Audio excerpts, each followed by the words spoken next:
Nice guys finish first, and that's a fact. Oh my God!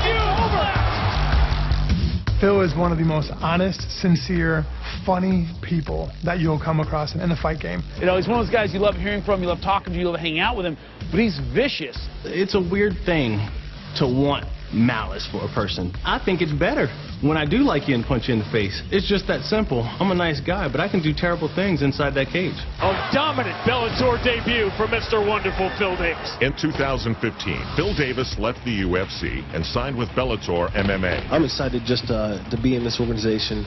It was the first of several high-profile signings that marked a shift in the sport of mixed martial arts. And for Davis, who made his Bellator debut later that fall, the move jolted his career and raised his profile. Be ready, baby, I'm coming. We knew he was an outstanding wrestler, but in the Dynamite tournament, he put his flag in Bellator. He looks dynamic and unstoppable at 205. I couldn't have asked for a better debut in Bellator. 2 first-round finishes, submission, knockout. It's like, what's next, you know? Coming out of Penn State in 2008, most of Davis's early success came from the relentless drive he displayed on the mats, where he won an NCAA national title. But once he embarked on a career in MMA, Davis pushed himself to improve every aspect of his game until he became one of the most well-rounded mixed martial artists in the sport. I know that Phil works on his game constantly. He's so athletic that he can get away with being like water, kind of doing whatever it does to flow. He can take a guy down, he can also submit them, and he can also knock them out. And he does it with style.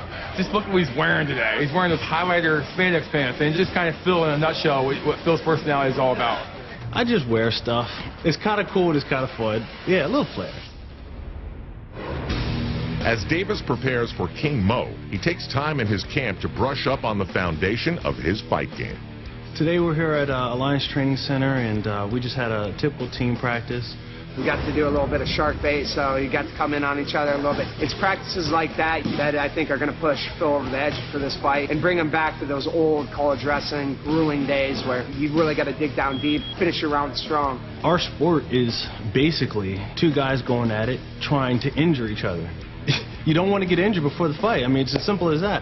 So when you have a good camp, you have people around you that are trying to push you and work as hard as possible without going that last bit of injuring you before the actual event. Practice is over, and it's time to move on. For Davis, the stresses of a high-level training camp have their place in life, but he is more than happy to leave them behind in the gym.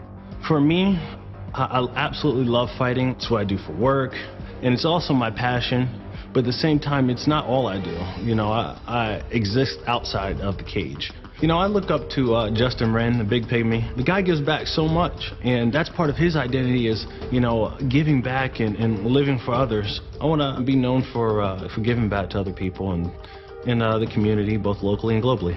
A cause that Davis champions is the International Network of Hearts, an organization that saves children from human trafficking. A friend of mine named Alma Tucker, who started this organization, we go to church together, and she invited me down to the safe house a couple of times, and they rescue these girls and they put them in the house and give them education and family, and it just breaks my heart every time. And at the same time, they're like the biggest Phil Davis fans anybody could ever imagine, and it's like, man, like I can't even imagine my celebrity being worth anything to a person who's been through so much.